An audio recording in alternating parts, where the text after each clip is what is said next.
शंकरं शंकराचार्यं केशवं बादरायणं सूत्रभाष्यकृतो वंदे भगवन्तो पुनः पुनः।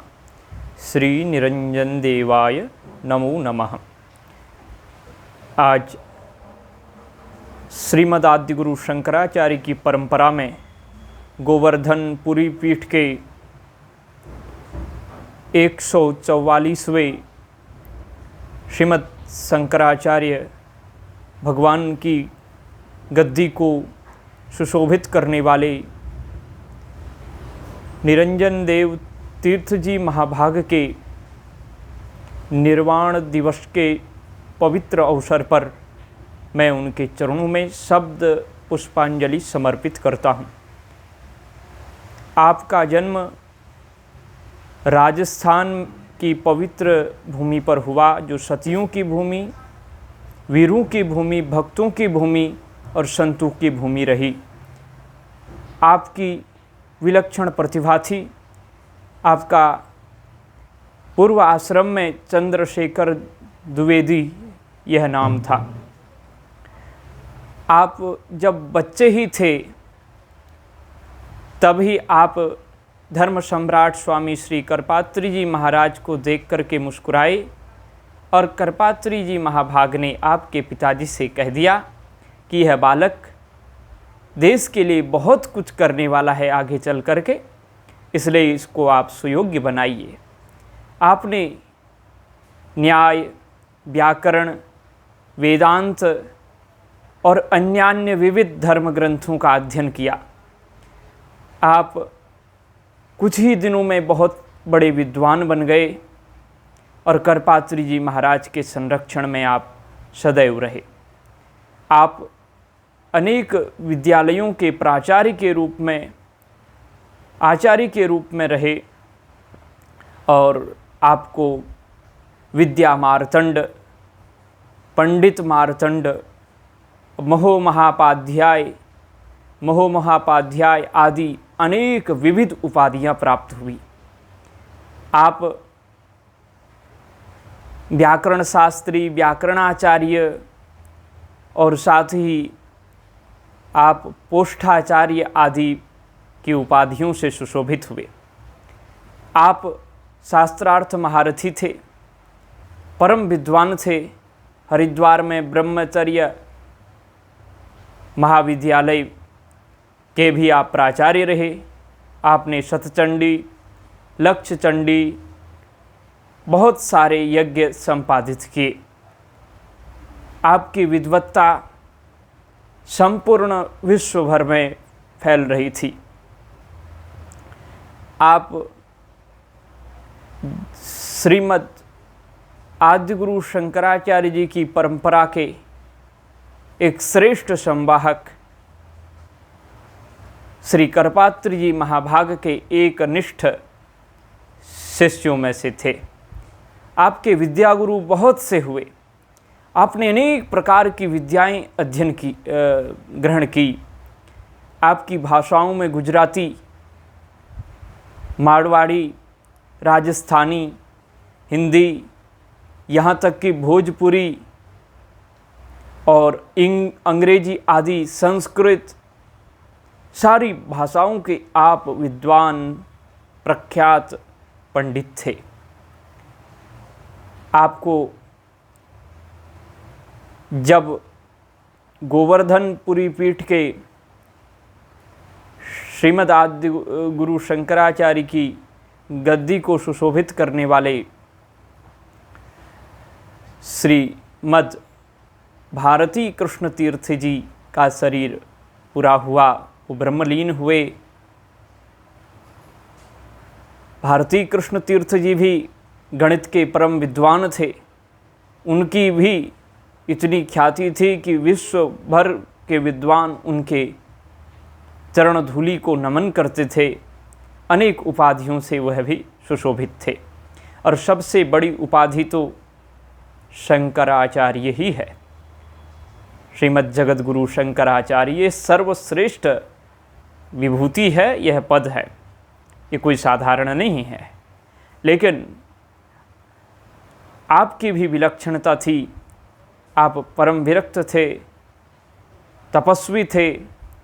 आपने गृहस्थाश्रम में सदगृहस्थ आश्रम का भी पालन किया और भारती कृष्ण तीर्थ जी के ब्रह्मलीन होने के बाद स्वामी श्री करपात्री जी महाभाग और अन्यान्य विद्वानों ने भी आपको यही कहा कि जब शंकराचार्य श्री भारती कृष्ण तीर्थ जी ने वसीयत में आपका नाम लिखा हुआ है तो आपको शंकराचार्य बनने के लिए गृहस्थाश्रम का परित्याग और संन्यास ग्रहण करना चाहिए।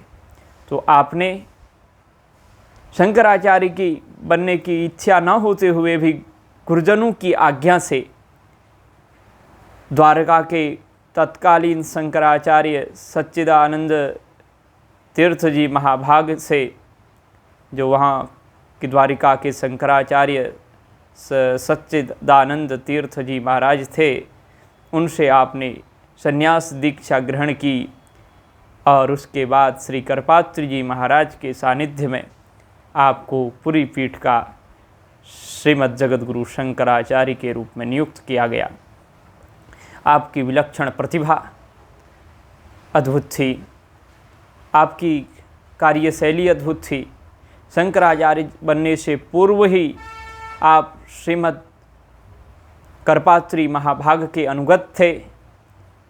उनके इच्छानुसार आपने बड़े बड़े पदों पर काम किया, राष्ट्र की सेवा की, शिक्षा के क्षेत्र में आपका बड़ा योगदान रहा। आपने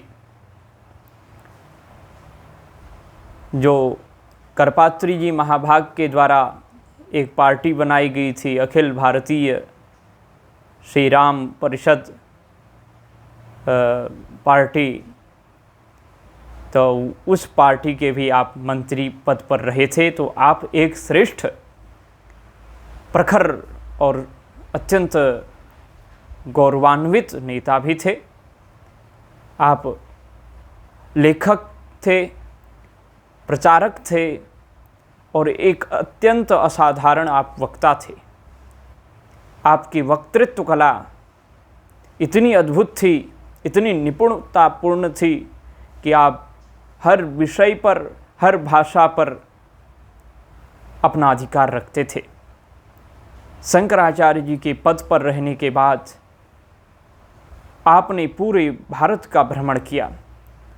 पहले भी आप भ्रमणशील थे, विद्वानों में आप बैठते थे, बड़े बड़े महामहोपाध्यायों के बीच में आपका प्रवचन पहले से होता था। अब शंकराचार्य के रूप में आप आए तो आपकी विलक्षण प्रतिभा और भी असाधारणता की ओर बढ़ गई। आपका विलक्षण व्यक्तित्व श्रीमद् करपात्री महाभाग के साथ आपने गौमाता की सुरक्षा के लिए आंदोलन किया। 66 और 67 के आंदोलन में आप कई बार जेल भी गए, लेकिन जेल में जाने के बाद भी आपने अपने कार्य को कभी रोका नहीं। आपने गौ माता की हत्या बंद होनी चाहिए इसलिए 72 दिनों तक अनशन व्रत किया था। तत्कालीन सरकार ने आपको अनेक प्रकार से निवेदन करते हुए, नम्रता पूर्ण निवेदन करते हुए आपसे अनशन टुड़वाया। तब आपने प्रतिज्ञा कर ली कि जब तक गौ माता की हत्या होगी, जब तक गौ माता की हत्या बंद नहीं होगी, तब तक मैं शंकराचार्य के पद पर रहते हुए भी छत्र, चंवर और सिंहासन आदि ग्रहण नहीं करूँगा। और आपने आजीवन अपनी उस प्रतिज्ञा को पूर्ण किया। आप एक साधारण सिंहासन पर भी बैठकर शंकराचार्य के पद पर भी रहे। आपकी विलक्षणता ये थी, आपकी गुरुभक्ति, गुरुजनों के प्रति इतनी निष्ठा थी कि आप कभी भी शंकराचार्य के पद में रहते हुए आप अपने गुरुजनों से ऊपर नहीं बैठते थे। गुरुजनों को ही आप ऊपर बैठने का प्रयास करते थे, समांतर आसन पर ही आप बैठा करते थे। आप के उस काल में कोई भी यदि धर्म विरुद्ध, वर्णाश्रम विरुद्ध वक्तव्य देता था तो तुरंत आप वहाँ पहुँच करके उसे शास्त्रार्थ के लिए ललकारते थे और उसे शास्त्रार्थ में हरा करके विजय हासिल करके उसे सतपथगामी बनाते थे। आपकी विलक्षण प्रतिभा अद्भुत थी। आपने सच्चे अर्थों में श्रीमद् आद्यगुरु शंकराचार्य भगवान को निष्ठा प्रदान की। आप श्री करपात्री महाभाग के प्रति गुरुभाव रखते थे और उनके अनुगत थे। आपके शास्त्र में ऐसी निष्ठा थी कि शास्त्र की बात व्यवहार में भी जैसी की तैसी आप उतारते थे। गौ माता के प्रति और हिंदुत्व के प्रति आपकी अपार निष्ठा थी। आपके कारण पूरी पीठ की महिमा बढ़ी। आचार्य शंकर की इस पीठ की महिमा बढ़ी। आप विश्वविख्यात अपनी विद्वत्ता के कारण थे। आप में सरलता, मृदुता, सहजता, वीरता, गंभीरता, अनेक सद्गुण थे। आप में पदलिप्सा नहीं थी। आप वीर ऐसे थे कि कोई शास्त्र के अनुसार मानेगा तो भी उसको शास्त्र से पराजित करते थे। अगर शस्त्र में भी आप रुचि रखते थे।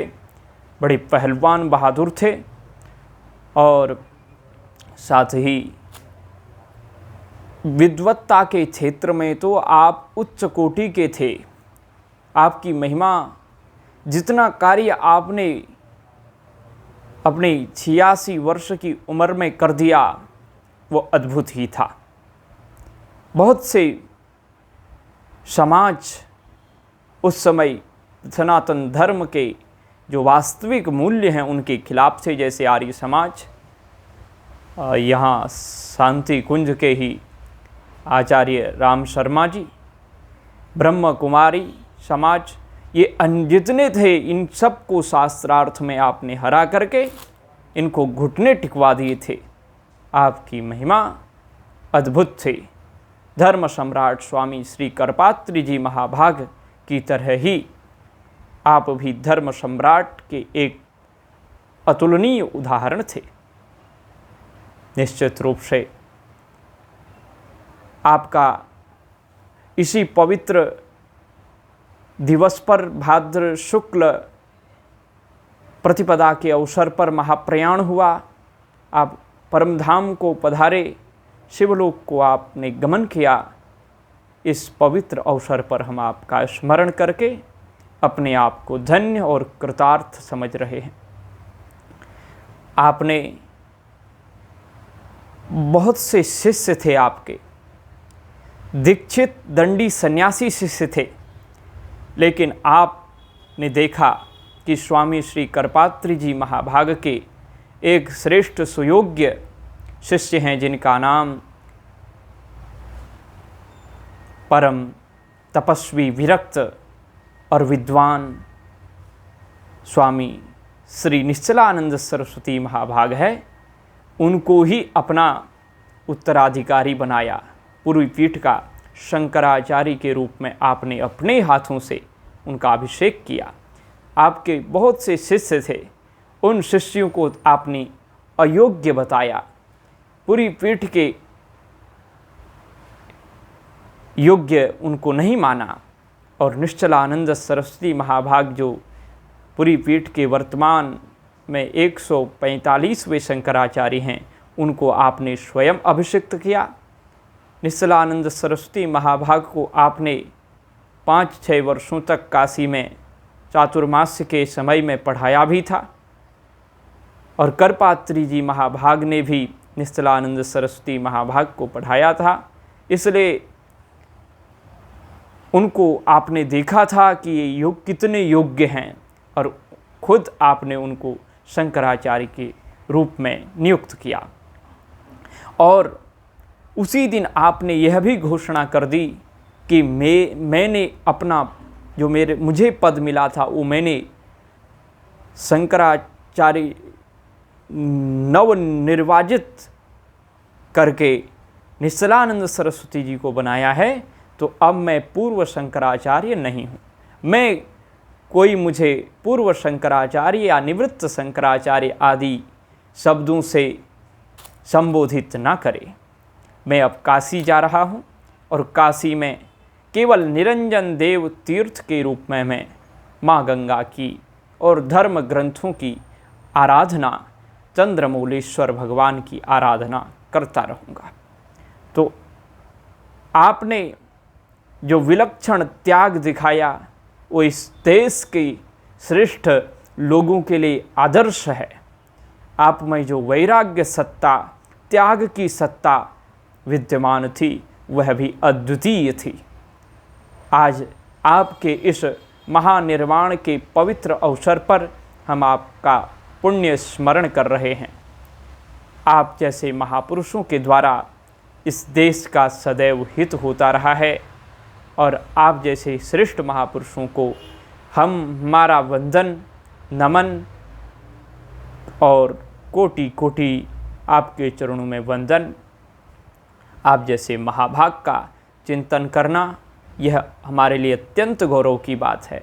आपका विलक्षण चरित्र मैंने अध्ययन किया और उसमें से कुछ बातें अपने श्रोताओं के समक्ष रखने का प्रयास किया। हम सभी श्रोताओं से भी निवेदन करेंगे कि ऐसे महाभागों का चरित्र सुन करके अपने जीवन को नूतनता से भर दें और एक प्रेरणाओं से भर दें। श्रीमद् आद्य गुरु शंकराचार्य भगवान की जय। श्रीमद् शंकराचार्य निरंजन तीर्थ देव जी महाराज की जय।